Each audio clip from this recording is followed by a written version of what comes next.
NHL teammates for 13 seasons. Now back together as on-air teammates. You are listening to the Kess and Juice Podcast. Hockey, life, and other stuff. Here are your hosts, Ryan Kessler and Kevin Bieksa.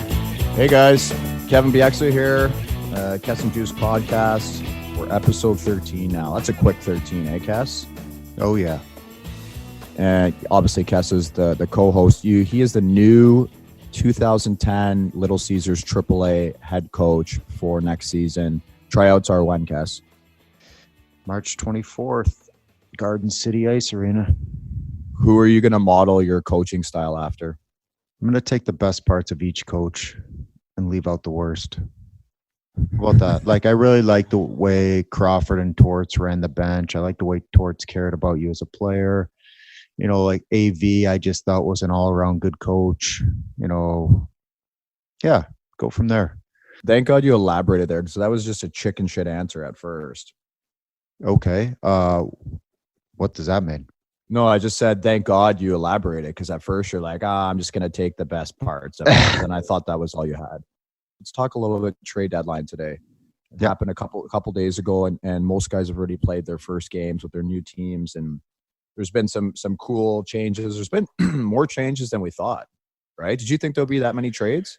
I did not know. I was talking to the producer on Sportsnet when I was supposed to go up there, and I kind of had like a 10-minute conversation about how the I still think the salary cap ruins that day. Remember back in the day when there was just countless and countless trades and all the big market teams loaded up, and it made the deadline fun. And I thought the cap took a little bit away from that, but not this year. No, there was mid-20. I think the mid-20s was the trade count with a little bit before. But you're right, the salary cap has made the trade deadline challenging because draft picks are more important than ever. It's more important to develop your guys in the system and bring them up because you only have so much money to go around. And when you got guys like, you know, Mitch Marner and Matthews, guys making 10 mil each, there's 20 mil off your cap. So you need some of the young guys to come in on entry levels and play, right? Saying that, you know, it puts a lot of pressure on those young guys when, you know, before they start making the big money, because I don't even think they know that Toronto was kind of in a win now when they were making 7, 850, 100,000. And then all of a sudden they're making 10 million. They're the same player, but there goes 9 million off the top, right? Yeah. Per player. Yeah. You're a capologist now. Like just toss the numbers at me. I got Let's also talk about David Ayres. Like I'm a little bit sick of this. I'm a little bit sick of how much I've had to talk, because thanks for asking me what I did last week, but I was I already knew. I saw you all over TV. I think everybody listening saw you everywhere, and no one needs to know where you are. They already know. It's like, oh, Kevin's on TV again. Shocker. Like, look, he's in front of a mic. Oh, look at here. Oh, he's here. Oh, he's on Sportsnet. Oh, he's on surfing, ice hockey. I get it, because I'm sick of seeing myself out there, so I can't imagine, like, you're probably just sick of listening to me, and then you got to talk to me for an hour today. Sorry about it. No, it's all good. I like seeing your face. But David Ayres, we'll talk about that situation, and that's going to actually bring us nicely into our guest this week, Jaccob Slavin. He's a Carolina Hurricanes defenseman. He's a big guy, 6'3", 25 years old, in the prime of his career. This guy's a stud. Just a growing boy. Eats a lot. And he's going to have a little insight on that emergency backup situation there. We always have guests that have something to do with the big stories. We're smart like that, don't you think? I mean, when did we get Slavin? A month ago? We're like, actually, I talked to him last night. Like, we literally haven't had him booked for 24 hours yet. So it's a little bit of a last minute thing, but I think he's a guy that had a really good all-star game. What are you laughing at? We wanted him at some point, but this whole David Ayres thing has just made his perspective so much interesting. Yeah, and it helps that he's a KO Sports client too. Never met a bad KO Sports client. So we'll we got a good one here. So let's get going. Here we go. So Cass, what did you think about the trade deadline? There was quite a few moves, a lot more than I thought. What was your kind of opinion from home watching it on TV? I didn't quite watch it on TV. I was all around the house, but I was following it through through my phone, and you'd get the alerts. And a couple surprised me. One being Patty Marleau, and then once Marleau moved, I thought Thornton was going to move too. In which I heard he was kind of pissed that he didn't get moved to a contender. Which, being his age and never won a cup, you think that the Sharks would have moved him. But other than that, how about you? It's interesting. Like a couple moves were bizarre, right? Like to me, the Simmons to Buffalo move we talked about was kind of a little bit strange in the fact that Buffalo was like 6 points out. Doesn't really look like they're going to make the playoffs. And I know moving Simmons, maybe they're just looking for the future. It's an element that they needed in Buffalo. The Leonard move to Vegas is also bizarre because you got Fleury there. Fleury seems like he's in great shape. You have Subban as the number 2, and then with Vegas, did Fleury get hurt last year? Was he banged up? Yeah, that's part of it. I'm sure they just want a little bit of depth and goal to make a run. So you don't mind it? You don't mind that trade? I don't mind it at all. I think it's a good move, especially if Fleury goes down again. He is getting older. What is he? 36 now? So 35. 34 maybe. That's ancient. Yeah, nowadays it's ancient. And bring in a proven NHL starter, and then you also have Subban as a backup as well, a backup. I don't know. He's gone. He's gone in exchange, so he went the other way. Oh, he is. He went the other way. So yeah, that is a strange move. Apparently, they have two really good goalies in the system there, though. Okay, that makes sense then. But to be honest, the Simmons one is bizarre. Maybe the GM was just feeling heat from his owner. I don't know. But that one's strange. Is he up after this year, Simmons? No, I think he's got another year. But how about this one? This one to me is the most bizarre move. And you know what? You're not even going to know this guy. You've probably played against him like 15 times, and you wouldn't even know him. A guy named Barclay Goodrow, sorry. He went from San Jose to Tampa for a first-round pick, Yes. What the hell is that? He was like a fourth liner, right? Yeah. I had no idea. He's exactly he's a fourth line kind of centerman utility guy. He went to and granted, it's going to be Tampa's first-round pick is going to be a late first-rounder, but him and a third-rounder went to Tampa for friggin' first-round pick and something extra. Like that is just a team like Tampa that you're willing to give up your first-rounder for a fourth line utility player. And to be honest, their fourth line is pretty solid. I don't understand why you would trade for a fourth line center unless it was Tampa saw Pittsburgh and Washington load up and they're like, oh, I got to do something. And then San Jose steals a first round pick. I don't like the move at all. What about, Philly? Philly brings in Granner and Tomer. So two fourth line centermen, right? And I know Granner, we play with him in Anaheim. He can play up and down the lineup too. He's got 17 goals this year. I love Granner. He can play. He can play in your first line. He can play in your fourth line, and he has one of those games that contributes every line that he plays on. So I didn't mind that. With Tomer, I mean, he's just a third line guy that works hard. Everybody knows what you're going to get out of Tomer, but to pick up both those guys is strange to me, especially when you have, Couturier and Hayes on the team too. Yeah, it just doesn't make sense to me. What about Peugeot? You probably don't know much of him. You played against him just a few times, but he comes in his first game in the Isle against the Rangers. Obviously, you know about the big rivalry there. Comes in and he fights he's a little skill centerman. He comes in and he fights on Trouba after the big hit that Trouba throws. Like that. I love that you think I don't know who guys are. Like you don't. Okay.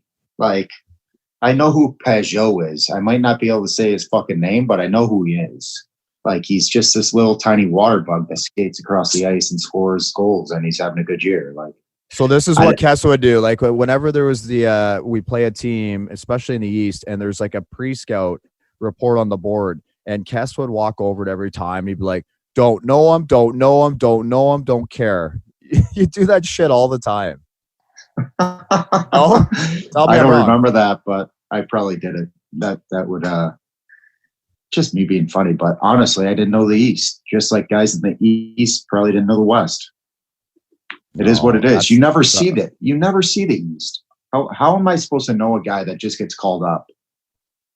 Yeah, you don't know any. What about this guy Kovalchuk? I don't know if you heard of him before. He went to Washington to play with his buddy Ovechkin. Do you think he's going to help at all, or that was just a, bring 2-3 Russians together and see what happens?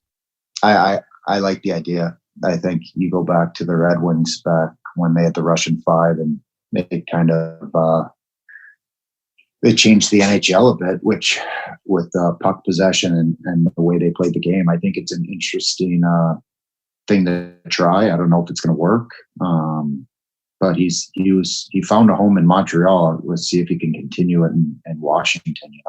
The winners for me were Edmonton and Carolina. Edmonton brought in your boy from Detroit, AA, Tyler Ennis and Mike Green, who just got hurt, and Mike Green's out 3 to 4 weeks now with an MCL sprain. That's tough luck, but that makes their team, solidifies things a little bit. And then Carolina brought in Brady Shea, Vatanen, and Trocheck. You like those 2 teams' moves? Like pretty aggressive. Yeah, especially Edmonton. I think might be the 2 fastest guys in the league, arguably. AA and McDavid, and you put those guys flying at you as a D-man, Kevin. You're probably like, oh shit, here we go. Get those 2 guys at top speed flying at you. You just put a little body on them, and they'll go wide, and then you let them go all the way around the net, and then somebody blows them up on the back check. Done. Can't hit what you can't catch. You'd have your stick in between his growing anyways all the way up the ice, so I wouldn't have to worry about him being at full speed. McDavid can't skate if you get in front of him and you put your stick between his legs. He can't cross over. Why not? I know I can't skate with him, so that's the only way I would defend him. Get in his way. Who in the NHL history has had their stick between other players' legs more than you? You and Craig Ludwig, probably. Who the fuck is Craig Ludwig? Exactly. You don't know him either. Darian Hatcher. You know Darian Hatcher? Yeah, I do. Yeah. Cross-check. Kess loses a face-off. Cross-check / stick between the legs. Standard. Face-off's a battle. I don't care what you say. Face-off's like a battle. Face-off's like in front of the net. D-men are allowed to cross-check, put their stick between your legs, like do all that shit. I can do it during a face-off. The problem is no one does it anymore. It's like, oh, hey, how's it going? How's your summer? Good to see you. Oh, yeah, you want to win the draw? Go ahead. Just let me win the next one.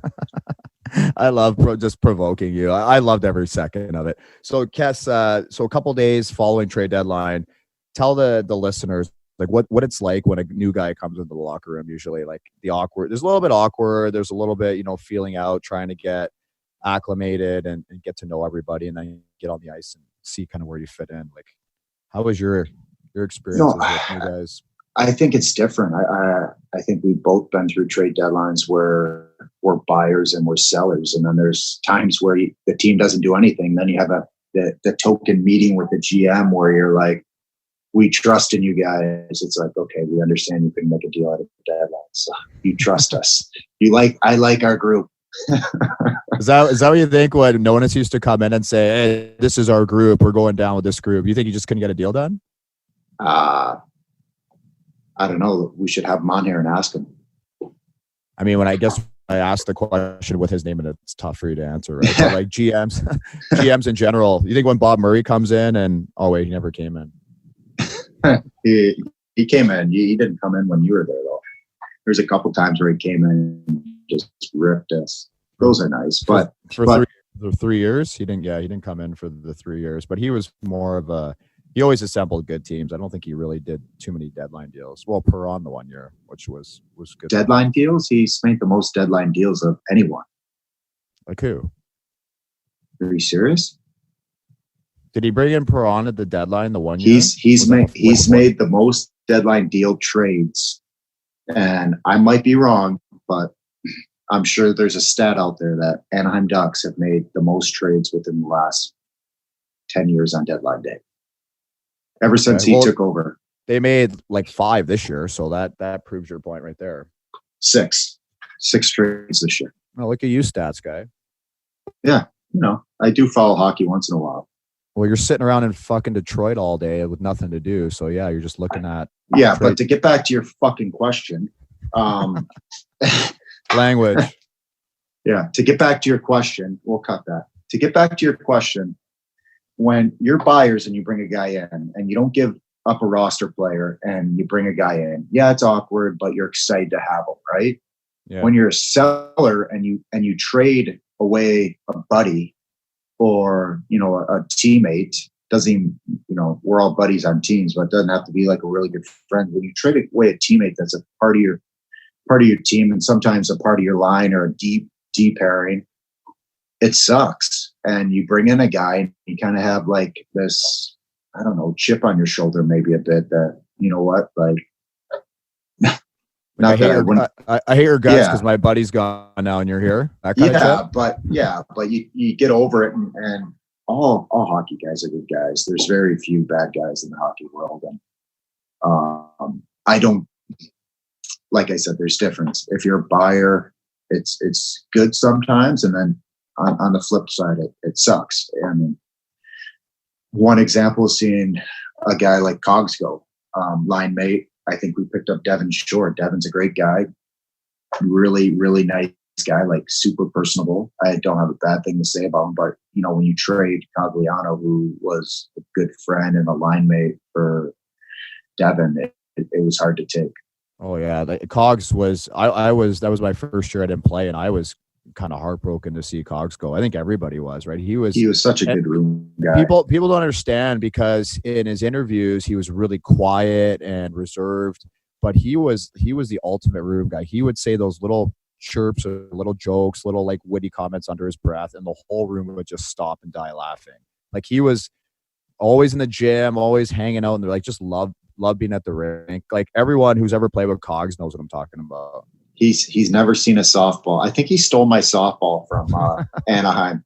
He rolled on this softball. I get, where's my softball? Cogs would be in the gym. He'd steal my softball, just rolling out. It's like a deep roller, a softball. So you roll out your hips and your groins with the softball, and Cogs would just be molesting the thing.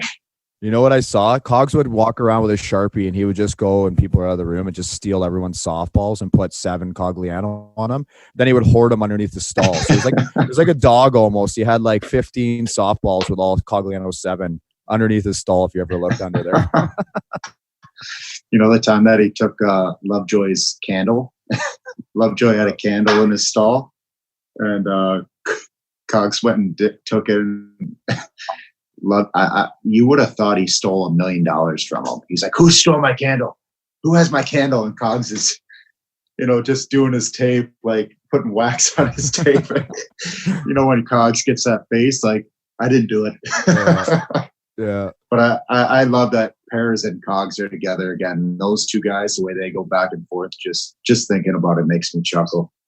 I know. So it just kind of proves the point of look how long we just talked about Cogs. Like it proves the point when a guy like that leaves your locker room, it puts a dent in you for sure. It affects you. Yeah. So part of the business, trade deadline's tough. It's entertaining, I know, for the fans and people around that want to see trades done and moves made. But the human element of it is that guys leave, friendships, are put on hold.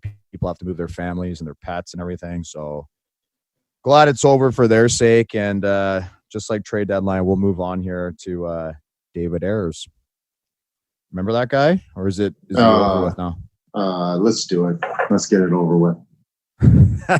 That's exactly how I feel right now.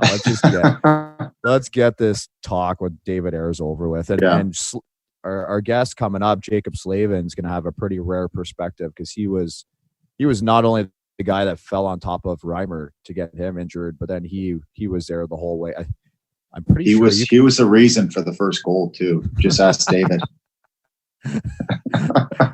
So yeah, can you believe that interview? We'll ask Slavin about that interview, but that was pretty ridiculous. But this whole triple backup issue, like I always thought if two of your roster goaltenders that get hurt during a game can't play, and I don't understand if Reimer's injury was serious enough he couldn't come back in, because I saw him running around the dressing room after. But if they can't continue, shouldn't you just have to dress somebody in your lineup and put them in goal? You would think. I just, it's crazy to me that a Zamboni driver can put on the gear. Like, practice is one thing, and even practice, I find it a little awkward that just a random Zamboni driver can go on the ice with NHL hockey players and play goal. Like, I can understand like a trainer, or like, because in Vancouver, we had Zarno, and then in Anaheim we had Matt Brayfield, and they would just go in, they'd just be a target and you shoot at his head, and we'd all laugh when people would shoot at his head. And then you have these guys, and in Anaheim now they have an emergency guy too. So I just find it weird that you can actually play an NHL game and sign a 1-day contract and get in there and have your 15 minutes of fame. Like, think about in baseball, like you get a couple injuries in the bullpen, and pitchers, you don't have a pitcher to put in, and you just go grab the guy who's selling Cracker Jacks in the stands and tell him to get in there. No, you know what they do? You have to put in, but like, it's happened before where the game goes to 17 innings and you put in a guy that, like, you'll put in the right fielder and he'll just try to throw strikes. So they got to come up with a better solution. Yeah, it's great and everything, but I think they should have thrown in Slavin and had him slide all over the place. But instead, they let this David Ayres, if that's how you say his name, come in net and save the day and beat the Leafs, which I think is funny. And then the next day, he was at practice with them, and it's like, oh, hey guys, I just whooped your ass last night, but I bet he had a little bit of swagger walking into that locker room the next day, huh? Just like, what's up? Hey, how's it going? Hey, you. Hey, Tavares, can I get a coffee, please? just a strut, just struts walking in. If I was the Leafs and I was Tavares or somebody like that, when he walked in, I just look at him and I go, hey, good job last night. Get the fuck out of here. Yeah. Your dressing room's down the hall. Hey, beat it. All right.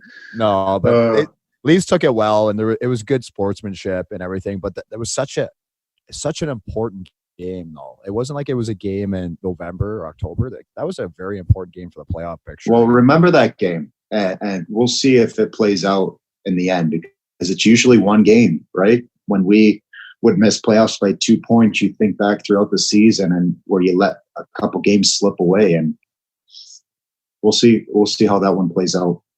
How sick did Carolina play in that third period, though? Yeah, unreal. Hey, Tavares, you usually go high blocker there. What happened? Oh, you know what? I'm kind of mad at myself for that first one, because I know he always shoots high, but he like went 5-hole. Johnny never goes 5-hole, but I was screened. Yeah. Settle down. Settle down, David. Anyways, what a funny. It turned out well, and everyone's happy and laughing because his team won. But remember, like, he let in his first 2 goals, or out of 2 or 3 shots went in. So can you imagine if he let in like 8 goals out of 10 shots? Like, it wouldn't be as funny. Like, people wouldn't be laughing about this. He wouldn't be going on all these interviews. Like, people would be like, this is a disgrace to the NHL. Yeah, imagine if Toronto puts together one of their best periods and they throw 20 shots on them. You know, at least 10 are going in. At that point, you're Carolina, you just stack like 2 defensemen and Ayres right in front of the net. And just tell them to lay down across the goal line and just move your leg up and down like you're doing leg lifts. And you Goldberg him to the net, right? You just tie him up to the net so he doesn't move, and then you just like stand a guy right in the middle so he can block him before him. Yeah, this is funny. I was chuckling when he got scored on, and he just kind of looks at Slavin in front of him, and he's just like raises his hands up like, why'd you screen me, bro? I had that one. It was good. Hopefully it's the end of this. I'm sure this will be kind of the last week that everyone's talking about him. It's a good feel-good story. Good for him. I'm sure he's super pumped, and he'll have memory forever. His wife had some nice tweets that night. I don't know if you saw any. No, I didn't. But imagine your wife sitting in the stands and you're playing your first National Hockey League game. It's a pretty cool story, and it's something that, you know, everybody's going to be talking about for decades. So it's it was cool, but I still believe the NHL has to do something about it. Like, you got to dress a D-man in there. You got to throw on the pads. You got to put someone other than an emergency goalie in there, because it doesn't happen that often. And I think, you know what? Throw in Slavin, see how he does. Maybe he has a second career. At least you're winning or losing with your roster. Like, it's not contingent on what city you're in. And like think about if they're in Florida. Who the hell's the third string backup in Florida? Like some alligator capture, like some alligator. In that's where everybody goes and retires. So you're gonna have someone come out there with no mask on and just dust off the pads. Just some 75-year-old dude, and just backstop the Panthers. Let's try not to talk about this again for another couple weeks, but his stick went to the Hockey Hall of Fame. So this is etched in history. Like, this is never going to be forgotten. Good story, but let's move on. And our next guest coming up, Jaccob Slavin of the Carolina Hurricanes. He's going to give us his kind of unique perspective of how it all unfolded in the dressing room and on the bench and everything. So let's go talk to him now, Cass. All right, sounds good. You're listening to the Cass and Juice podcast. Our next guest, he's a fourth rounder in 12 of the Carolina Hurricanes. And we all know that the fourth and fifth rounders are the best players usually that come out of the draft. He's got 33 points right now in 62 games. Pretty good. But listen to this, plus 27. Kes, you've never been that high in your career. He's the 2000. No rebuttal, eh? I love it. It's true. 2020 NHL All-Star this year. And he went there and he decided, you know what, I'm just going to win the accuracy shooting and set a record of 9.5 seconds, which is the modern day record since they went to 5 targets since 2012. So our guest, Jaccob Slavin. Jacob, how's it going? It's going well. Thanks for having me.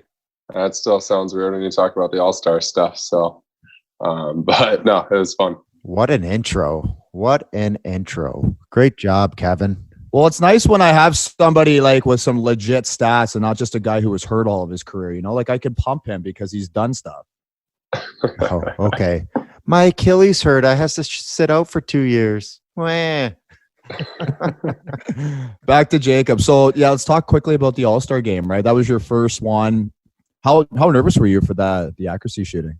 Oh my gosh. I was extremely nervous. I didn't know what event I was going to be participating in, like leading up to the week. And I kept asking our PR guys, I was like, do you guys know what event I'm doing? And I was crossing my fingers. It wasn't the fastest skater. Guys, that would have blown a wheel or something. I was hoping to do the new one where you shoot from up above. Cause it's like, all right, if you mess up, then you're not expected to be good at that one. Right. That one's just kind of fun and more for the fans and less of a skill. But no, so accuracy shooting, it was nerve wracking for sure. But I was just happy I didn't have to go first. Does it make it easier that you can just scoop the pucks out of the pile now? Because remember, you used to have to get a pass from 2 guys. Yeah, and you can't just kind of flow through it. You just, scooping it definitely makes it easier. You line them up and then just Eric Stahl was there and he was just like, man, I did this morning. Just shoot as fast as you can. Don't worry about missing one. Just pick up the next puck and shoot again. But you got that terrible curve, so you can't even toe drag it out of the pile. No, exactly. I just kind of pick it up with the heel and slide it down. No, yeah, very straight curve, not a shooter's curve. That's for sure. No, the joke about that, Kess, is he gave. I don't know if it's the stick he used or not, but he brought a stick and gave it to Cole because my son Cole is a huge Carolina fan. So he ended up giving the stick and signing it for Cole. And I'm looking at this thing in the hotel room after. I'm like, I go, what is this? Just a it's shovel. long too, right? Like the thing was over my head. Yeah, and it's pretty tall, but then the blade, very straight, just classic. Growing up for me, it was the Zetterberg curve, right, for Easton, just the PM9. Yeah, and nice. So I haven't changed it much. No specialty to it, just nice and straight. Hey, it works, man. Hey, but I know you've probably talked about this a lot, and Kes loves talking about the David Ayres story. So love it. I mean, let's get going. But you got the best perspective, right? Because you were there. So just tell us, like, what was your reaction? Because I was working the game in the Hockey Night in Canada studio, and when he came in, guys were dying laughing. Like, oh man, dying laughing. Yeah. No, I mean, first off, I'm the one who got our first goalie hurt, right? We're trying to pick up a back checker on the way back, get in front of him, and then he cross checks me into Reimer there, and I just hear Reimer go, "Oh!" I was like, "Oh, that's not good." and then obviously when Raz comes out of the net and just gets he got crushed by Clifford, steamrolled, Oh yeah, not pretty at all. And so the bench was kind of just like, "Oh, what's about to happen? Like, just get up, please." And then obviously we're like, "Nope, all right, Raz is out. What emergency goalie's coming in?" But he came out, and I don't know if you could see the look on Roddy's face when he came out. Yeah. And so that was great. We showed down in video the next day to Roddy. He was just like, "I had faith in you guys," but no, I mean, we knew as a team that it was going to be an interesting night the rest of the night. But no, first shift, I think I was out there with him. We were on the power play, right? And the puck gets sent down the ice, and the other unit had started, and he didn't come out of the net to stop the puck behind the net, like easy rim. And then there's one that kind of got chipped into a foot race, and he came out, and I think it was Hyman coming down on him, and he made a sick play behind the net with the puck. And we went down. I remember that. Yeah, it was a great play. Yeah, it was a super sick play coming out of the net, and I was like, in my head, I'm chasing the puck back. I'm like, "Oh, don't get out of the net, don't get out of the net." And then he throws it behind. We go down the ice and score. I was like, all right, we'll see you. And then next shift out there, I was on the ice with Pesh, and he hasn't had a shot on net yet. And so Pesh goes down in the corner. Tavares starts walking over the top of the circles. I'm like, I got to try to get out and block this. And he shoots it through, I think it was right under my skate, 5-hole, right? And it goes in. Yeah, he chirped you after the game. He's like, "Oh, I couldn't see that first shot. Like, I was screened." I'm like, "Yeah, exactly." I saw that was you, eh? Yep, that was me. I was like, "Oh man!" Apparently, I can't remember who it was on our team. They're just like, "Yeah, he even give you the hands up." Like, "Oh, come on, I saw the hands up." Yeah, so I'm like, "Oh man." In his interview, he goes, "I wish I could have had the first one back. I know Tavares never shoots low, but I was kind of screened." Yeah, it's kind of screwed. I thought he was going high blocker. He only goes high blocker during practice. Yeah. But I like, my first instinct was to go back to him, just like, "Hey man, like, no worries. It's all right. Just keep doing your thing." But little did I know I was the problem, the reason of why it went in. So, but no, it was a great night overall. Just obviously all the guys, we got the win, which was the best part, but then just in the locker room after, I mean, that guy's a legend in Carolina now. Yeah, talk about how well you guys played in the third period. I didn't tune in for the second, but I watched the third, and just talk a little bit about that. Yeah, Roddy in between periods is just like, we can't sit back right now. We got to go after it, and obviously I think that's the best period of hockey we've probably played all year. And it's like, why can't we do that every night? But no, we played really well. We had guys that typically don't hit. They were out there throwing hits, and I don't know exactly what happened, but we got to find that mojo again. Yeah, right. Be hoisting a cup if you guys play like that every period. Seriously, it was unbelievable. I mean, and then obviously David came up with some big saves. There's one on the power play there, or on the penalty kill, with Hyman in the slot, hit right in the chest, and then I mean, just perfect ending to the game where he catches the puck from a long shot and just got a nice little save to end it with, and got to keep the puck the whole time. So no, it was awesome though. That's awesome. Is it true that he said something like, "Oh, don't worry, guys, I'm going to settle down in the third period here, and I got your guys' back"? Did he really say that? Yeah, we were in the locker room talking, and we were just like saying, "Oh, just go out there, have fun." He's like, he was talking to some of the Reimer came in and was like kind of talking with him, and was just like, "Oh, how's it going, man?" He's like, "Man, I've been out on that ice so many times, but when there's fans in the stands, like, it's harder to see the puck, and like, it's just different." He's like, "Man, yeah, but don't worry, I'll be all like, I got my nerves are out, like, I'm ready to go this third period. Let's do it." That kind of thing. And so he was pumped up. He was definitely taking in every bit of that experience. The rumor is you're actually a goalie, or you've played some goal before. Don't you think, like Kes and I were talking a little bit about this, don't you think in the future, instead of having some random Zamboni guy from the team, don't you think the team, if they get 2 injuries in net, that somebody should just have to put on the equipment from the team on ice? I've ran through that scenario so many times in my head, like late at night. Like, what if that happens one day? I would be first one to volunteer, I think, to strap on the pads. I played goalie up until like the age of 10, so I'm pretty sure I don't think I'd be able to make a save in there unless it hit me. But I would have a blast with it.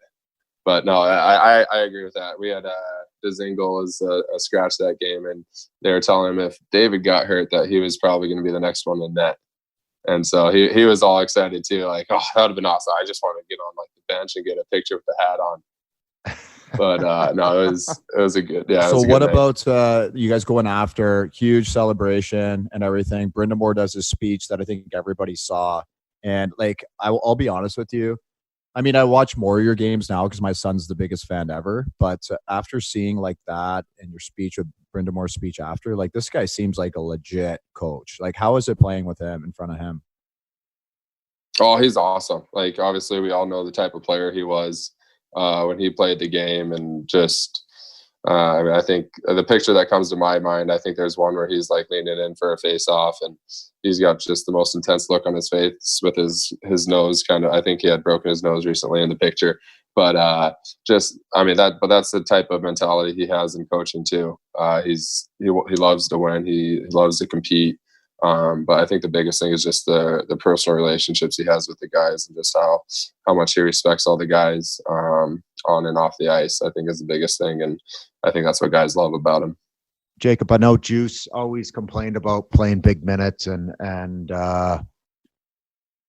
struggling day in and day out and complaining about practicing. How do you handle playing those big tough minutes like you do?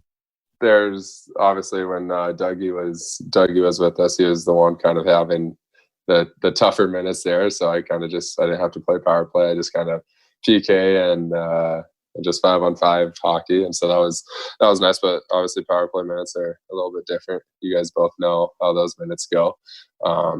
Actually running the point on the power play, going back and forth across the blue line can get tiring. Those ones, come on, are you serious?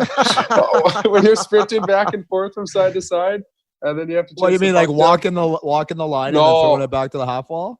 No, Juice never did that. Juice never did that. He always had a cigarette on the blue line, just like floating back and forth and slowing things down. I understand what you're saying. Yeah, I understand. When the puck's down low and you have to be an out at the point on one side, and then it switches sides, and you have to sprint over and be an out at the point on the other side. But no, I mean, you guys know the grind, especially March coming up here. That's gonna be a tough month with playing. We play Tuesday, Thursday, Saturday, Sunday, pretty much the whole month. And so I'll let you know after that month how the minutes are. But well, you got a little bit of help though at the trade deadline, right? You got Brady Shea and you got Sammy Vatanen. So are they there yet? Yeah. So I played with Shea last game against Dallas. And then Sammy, I think he blocked a shot a couple weeks ago and hurt his leg, and so he's still coming back for that. So once we get him back, that'll definitely help as well. But yeah, no, our blue line's taking a beating this year, but we, like you said, we got some really talented pieces at the deadline there.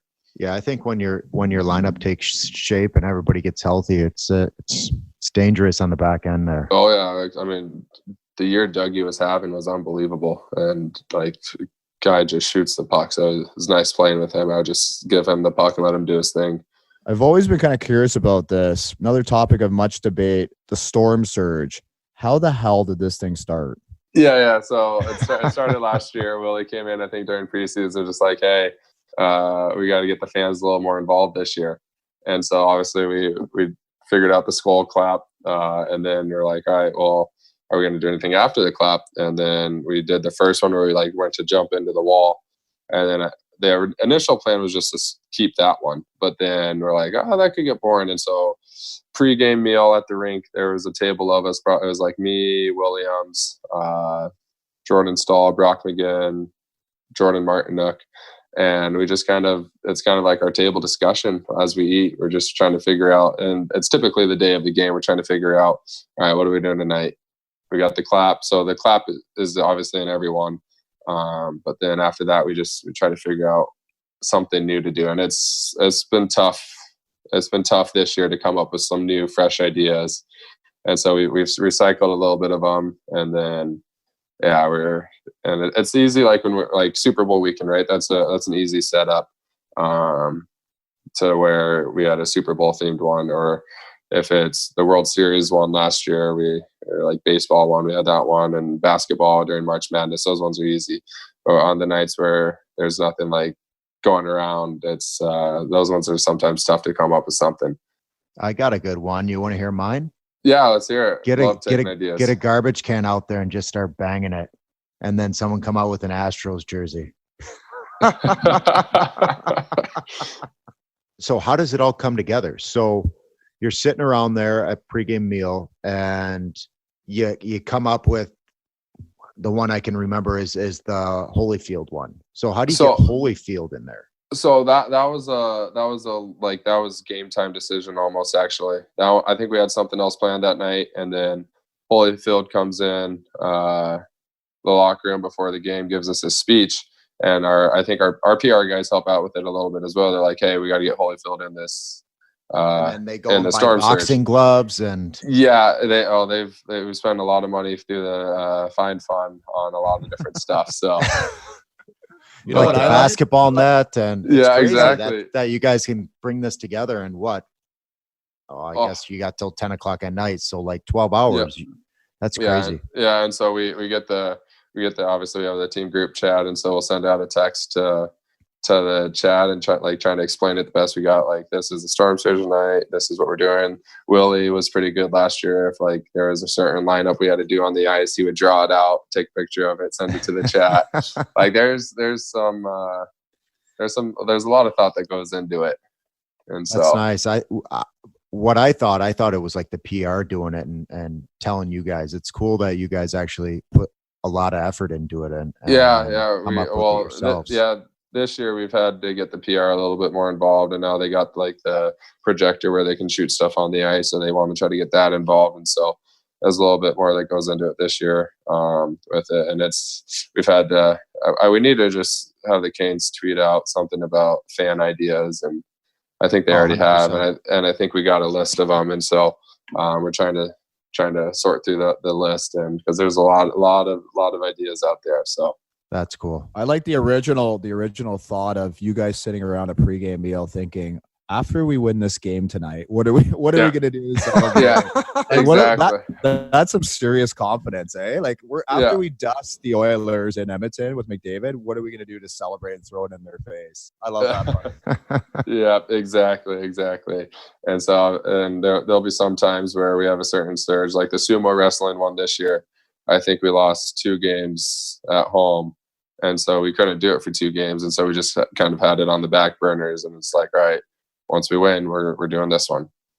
And so there's some that get just put on the back burners or put on hold. Now, has it worked? Have you guys been getting more fans? Oh, absolutely. I mean, I think you look at and obviously we made the playoffs last year. We had a good run last year, and so that obviously brings in fans.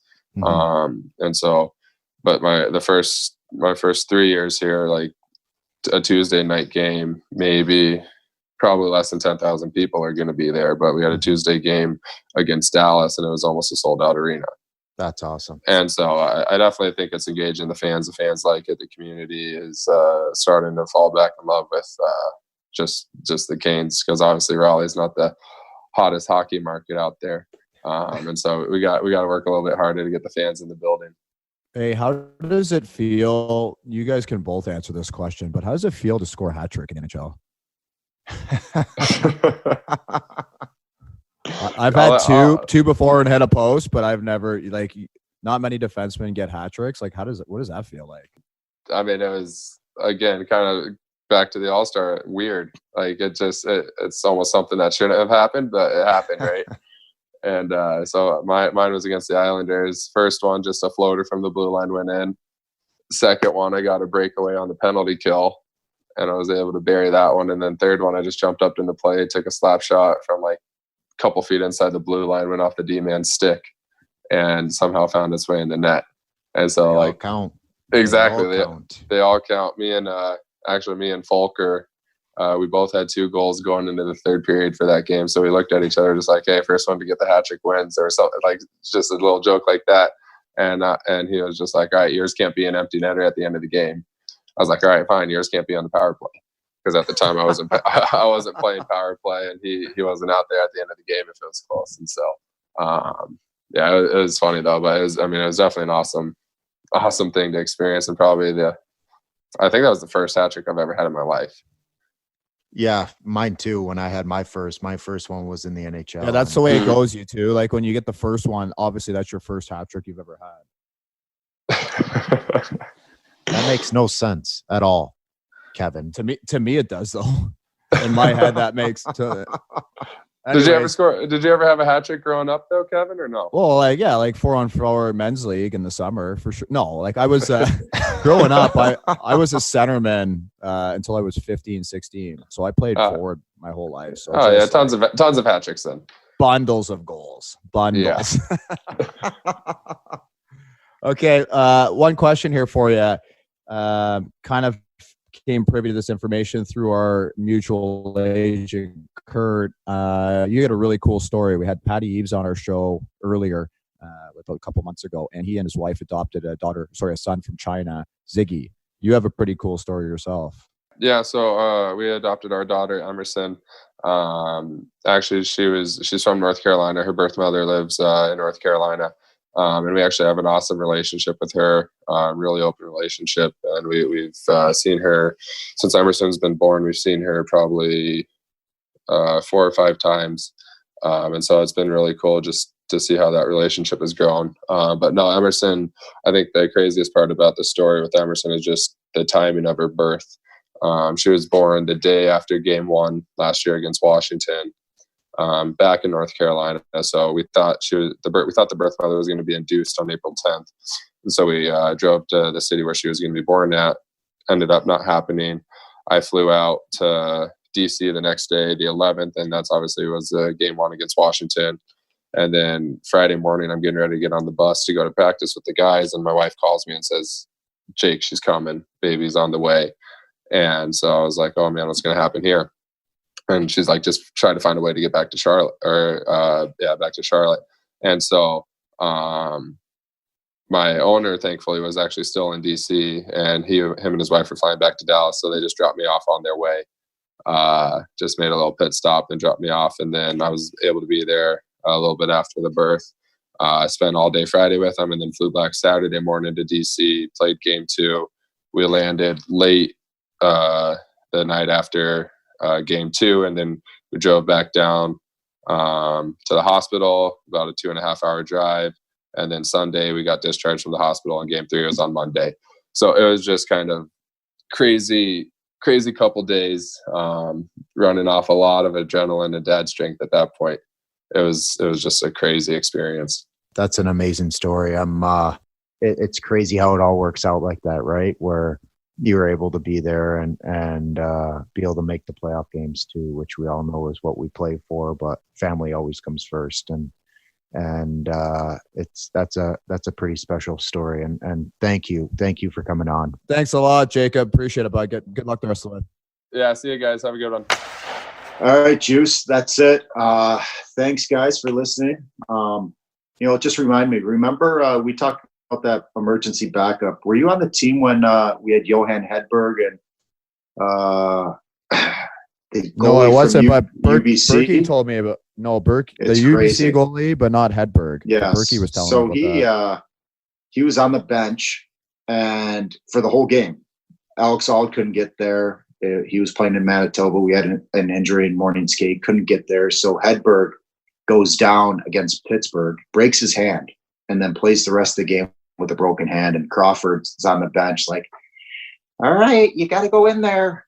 You're going to go in there. And you see the guy just turn red. So that's just another story I wanted to bring up. But you guys know where to find us, KessenJuice.com, and Twitter at KessenJuice. And for me, at Ryan_Kessler. And for BIE, it's at KBXA #3. Same ones, eh? Same ones we've had all Same our one. lives. I think we're doing a better job on Twitter, like we promised, and we expect you to go and follow Kess and Juice. So go give us a follow on Twitter at kessandjuice.com or just Kess and Juice. We should. That's all right. We should. You're doing a great job, but we should ask them if there's any guests you recommend or you want to hear from that we feel like kind of asking. Throw out some recommendations. We got a long list of people we want to talk to, but kind of curious of what are some of the listeners, what they want to listen, who they want to listen to, and what kind of players. Sound good? Yeah, sure. All right. See you guys next week. See you guys. You're an idiot.